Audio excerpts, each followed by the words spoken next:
안녕하세요. 날마다 죽게로 7월 13일 말씀 묵상 보도록 하겠습니다. 오늘 본문은 마가복음 15장 33절에서 47절 말씀입니다.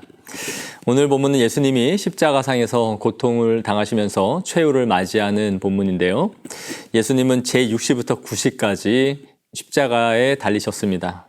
우리 시간으로 하면 정오부터 오후 3시에 해당되는 시간이죠. 아주 가장 더운 시간대입니다. 예수님이 십자가상에서 고통을 받는 모습을 오늘 본문이 보여주고 있는데요. 관찰 질문 1번 보시겠습니다. 예수님께서 어떤 말로 큰 소리를 지르셨는지를 묻고 있습니다. 34절에 엘리 엘리 라마 사박다니라고 외치셨습니다. 그 뜻은 나의 하나님 어찌하여 나를 버리셨나이까 라는 뜻이었습니다. 예수님의 이 고통의 의미는 무엇이었을까요? 예수님은 성육신 하신 이후에 육체로 이 땅에 사셨지만 항상 하나님과 교통하시는 분이셨습니다. 단 한 번도 성령 하나님과 성부 하나님과 단절을 경험하신 적이 없는 그런 분이셨죠. 그러나 십자가상에서 고통당하고 있는 현재 예수님은 세상 죄를 지고 가는 하나님의 어린 양이었어요.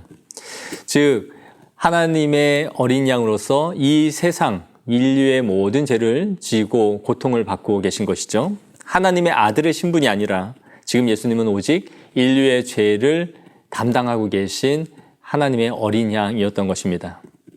즉 죄인의 자리에 섰던 것이죠. 그리고 하나님의 이 차가운 거절을 경험하면서 이 울부짖음과 고통을 하나님 앞에 호소하고 있는 것을 보여줍니다. 관찰 질문 2번을 보시면 예수님의 죽음을 보고 백부장이 뭐라고 했는지를 묻고 있네요. 예수님이 이 큰 소리로 부르짖고 숨을 거두시자 휘장이 둘로 나뉘어집니다. 마태복음 27장에는 땅이 진동하고 바위가 터졌다라고 기록하고 있습니다. 이러한 것을 보면서 백부장은 진실로 하나님의 아들이었다라고 고백을 하고 있는 것이죠. 백부장은 이방인이었음에도 예수님이 하나님의 아들이라는 것을 고백하고 있는 것을 보여주는데요. 이것은 이방인으로서는 도저히 할 수 없는 그런 고백을 했던 것입니다. 관찰 질문 3번을 보시면 예수님을 둔 곳을 본 사람들이 누구인지를 묻고 있습니다. 47절입니다. 막달라 마리아와 요새의 어머니 마리아라고 기록되어 있네요. 그리고 아리마대 사람 요셉은 제자들이 예수님을 다 버리고 떠나가자 마지막에 예수님이 숨을 거두시자 그의 시체를 당당히 요구합니다. 그리고 자신을 위해서 예비해 두었던 그 굴에 예수님을 안치시키는 것을 보여줍니다. 그리고 여인들은 예수님의 시신을 아리마대의 요셉이 가지고 가서 어디에 두는지를 지켜보고 있었던 것이죠. 오늘 이 말씀을 묵상하면서 또 우리의 삶에 적용해 보기를 원합니다. 예수님의 진정한 고통은 무엇이었습니까? 인성과 신성을 가지신 우리 예수님께서 육체적인 고통을 당하고 계시고 그 고통을 호소하고 있는 것은 분명합니다. 그럼에도 예수님을 더 고통스럽게 했던 것은 하나님과의 단절이었다라는 것을 우리는 기억해야 됩니다. 아무리 불러도 그렇게 가깝게 계시던 아버지 하나님이 더 이상 응답하지 않는 자신을 외면한 것 같은 그 고통을 이렇게 호소하고 있는 것이죠.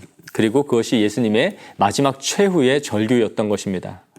우리는 어떻습니까? 하루하루를 바쁘게 살아가면서 내가 무엇을 했는지조차 모르고 살아갈 때가 있습니다. 특히 그 바쁨 속에서 하나님과의 교제와 나눔은 너무나 쉽게 잊혀져 가는 것이죠.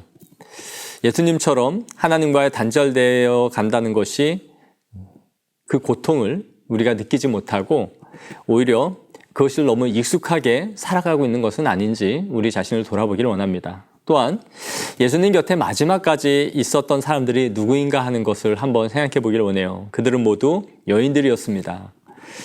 죽기까지 예수님을 따르겠다고 호언장담하던 그 제자들은 모두 뿔뿔이 흩어지고 사라져 버렸습니다. 그리고 당시에는 힘이 없고 연약한 이 여인들만이 예수님 곁을 묵묵히 지키고 보고 있었던 것이죠. 우리가 이 세상에서는 그렇게 뛰어나지 않은 보잘것없는 이 여인과 같은 사람들일지 모릅니다. 하지만 예수님 곁에 있는 이 여인들은 현재 가장 강한 모습을 보여주고 있는 것이죠. 그분의 죽으심과 장사되는 것을 함께 보고 두려움 속에서도 이 주님의 곁을 떠나지 않는 이 여인들을 예수님은 존귀한 자로 여겨주실 것입니다. 우리에게 필요한 자세는 자신감보다는 묵묵함이 아닌가 생각하게 돼요. 제자들은 저돌적이고 또 용감하게 주의 곁에 끝까지 있을 것이다 라고 말을 했지만 정작 예수님 곁을 묵묵히 따르고 있는 여인들은 당시에 힘이 없고 연약한 사람들이었다라는 것을 생각해 보길 원합니다. 우리가 주님 곁에서 오늘도 묵묵히 주님 가신 길을 따라 걸어가는 믿음의 성도들의 걸음걸음이 되기를 원합니다.